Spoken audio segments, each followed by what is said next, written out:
To get to Flashcard Factory, you're going to log in with your Pear Deck account on peardeck.com, and you will see Flashcard Factory. It's in the yellow in the middle of your screen.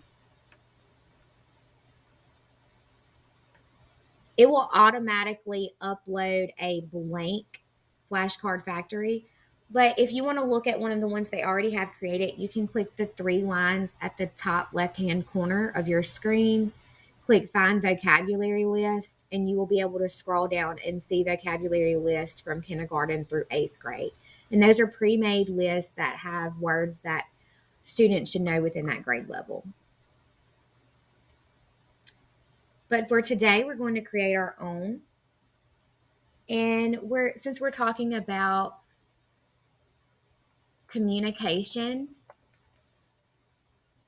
we're going to use that as one of our terms. You can add your definition with whatever you want, or you can click definitions and it's connected through Merriam-Webster. I don't really like either one of these because that's not what I use whenever I'm explaining communication. So I'm going to type in my definition of it. You can add another term.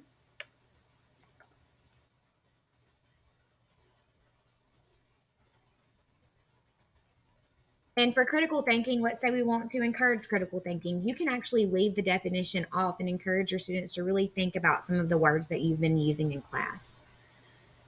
You're going to go ahead, let's say these are the only two terms I want to review today. You can continue adding them however many you want to use. But we're ready to go ahead and start playing. We're going to click Play Flashcard Factory. It will tell you, hey, you're missing some definitions, but I did that on purpose, so I'm going to click Start Game anyway.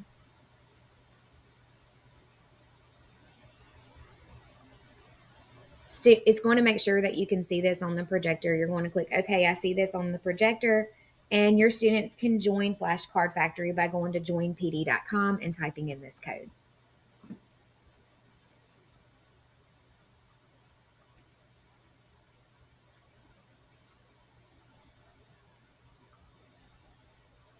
You will see as your students joined, it calls them workers because we're talking about, it's all about a factory theme.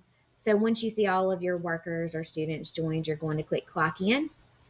And it's going to show your students' names. If you don't want them in these groups, let's say it has multiple students in one, then you don't really want their names together, you can click Shuffle Teams and it'll shuffle the names around. And you will click Let's Play. On the teacher screen here, you're going to see that students are actually working. And on the student screen, it's going to show, let's see.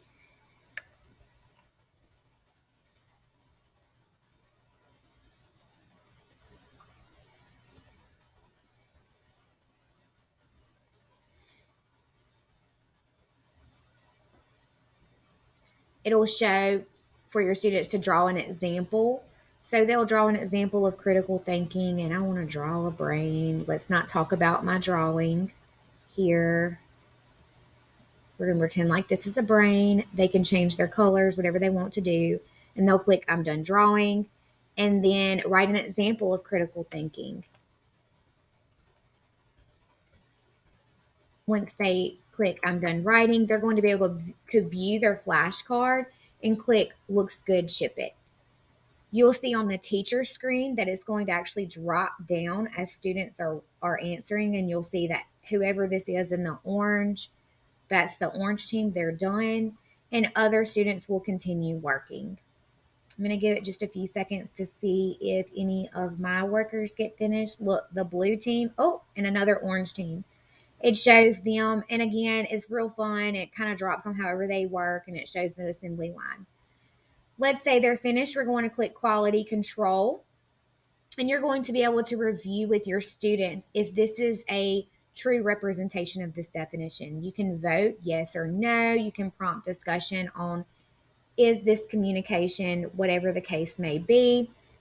If it is, you'll click good job. And then here you can say no. Whatever you want to do, keep going through, have your discussions and go to shipping. And then you'll see on the student side that it tells them great job.